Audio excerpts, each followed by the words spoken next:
Assalamualaikum. Hari ini saya nak bercerita sedikit tentang satu istilah yang dipanggil sebagai falasi ataupun fallacy. Falasi dan falsafah ialah dua perkara yang berbeza. Dan apa itu falasi? Falasi ialah satu kebengkokan dalam berhujah ataupun dalam arti kata yang mudah, kata-kata ataupun ucapan yang diutarakan ataupun diucapkan oleh seseorang yang tampak seperti benar tetapi sebenarnya tak. Kita nampak macam, oh betul dia cakap ni, tapi sebenarnya tak pun. Atau dalam erti kata yang lain, falasi ialah lawan kepada fakta. Falasi ni sebenarnya ada banyak jenis. Kalau anda baca dalam satu buku ni, ada yang kata falasi ni ada macam 10 jenis. Dan kalau anda baca buku yang lain, ada yang bahagikan kepada beberapa jenis pula. Contohnya kalau dalam buku ni, buku Rhetoric oleh Amida Abdul Hamid, dia ada bahagikan kepada 3, dan salah satu jenis falasi ialah falasi pemudahan isu. Ada yang dibahagikan kepada ada juga falasi pengabaian isu. Contohnya, hari ini saya nak cerita tentang satu falasi pengabaian isu yang dinamakan sebagai falasi ad hominem. Falasi ad hominem. Falasi ad hominem tu apa? Falasi ad hominem ialah satu falasi yang diucapkan oleh seseorang tanpa menyentuh pun isu tu. Sebaliknya, bila dia berucap ataupun hujah, orang tu dia akan serang personality ataupun fizikal orang yang sedang berhujah dengannya. Dalam erti kata yang lain, dia tak cakap pun tentang isu yang sedang diperdebatkan, tapi sebaliknya dia akan serang personality orang tu. Macam susah kan? Macam complicated. Saya bagi satu situasi. Situasinya, kalau isu semasa sekarang ni ialah tentang kes Rogol kan.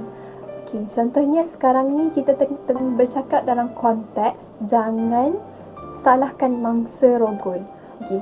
Semua perbincangan sepatutnya tentang jangan salahkan mangsa Rogol, ataupun apa-apa, contohnya pengalaman ataupun simpati terhadap mangsa Rogol. Sepatutnya konteks dia macam tu. Jadi contohlah, ada seseorang ni, dia kata, dia cakap lah, kita janganlah salahkan mangsa dah lah kena rokok, lepas tu ada trauma. Kalau kita salahkan mangsa, mana simpati kita? Jadi orang ni marah-marah lah dekat orang yang salahkan mangsa. Kemudian ada seorang ni pergi kata, contohnya Abdi yang tengah marah-marah, dia datang dekat B kata, kau ni dah kenapa marah-marah? Kau ni mesti busuk kan? Sebab biasanya orang busuk dia suka marah-marah macam ni. Tahu tak? Dia attack, dia serang B ni serang A. B ni sebenarnya dia berfalasi semata-mata. B ni dia tak sentuh pun konteks yang A tengah cakap ataupun konteks perbincangan masa tu, iaitu jangan katakan dia. Tapi B ni pergi serang personality fizikal A, iaitu busuk. Padahal benda tu tak ada kaitan pun dengan salahkan mangsa ataupun jangan salahkan mangsa. Ini menunjukkan bahawa dia tak ada point, dia tak ada hujah yang betul pun untuk konteks tersebut. Tapi dia macam ting kosong tau. Dia tak ada benda pun nak cakap, lepas tu dia cakap juga. Tapi sebenarnya kan ulas tentang benda tu, tapi dia serang fizikal seseorang yang sedang berdebat dengannya gitu. Jadi biasanya kalau kita dengan kawan-kawan kan, contohnya kawan kita, contohnya ada seorang kawan, nama dia C lah. C ni lewat bangun solat subuh. Kemudian kita bercakap tentang ni dengan kawan kita yang seorang lagi, contohnya D. Kita cakap kat D, tengok tu, C bangun lah untuk solat subuh. Lepas tu D pun cakap, dia kata, biasalah tu, dia kan gemuk, orang gemuk biasanya bangun lewat solat subuh. Faham tak? Apa kaitan saiz badan dia dengan perbuatan dia? Konteks dia lewat bangun solat subuh. Kenapa tak kaitkan dengan fizikal orang tu? Inilah yang dinamakan sebagai falasi ad hominem. Orang tu dia tak ada hujah, lepas tu dia attack orang lain. Dia attack fizikal orang lain. Jadi dia macam, kalau orang Kelantan kata lekeh, dia orang lekeh melekehkan orang lain. Di sini kadang-kadang kita tak terlepas pun.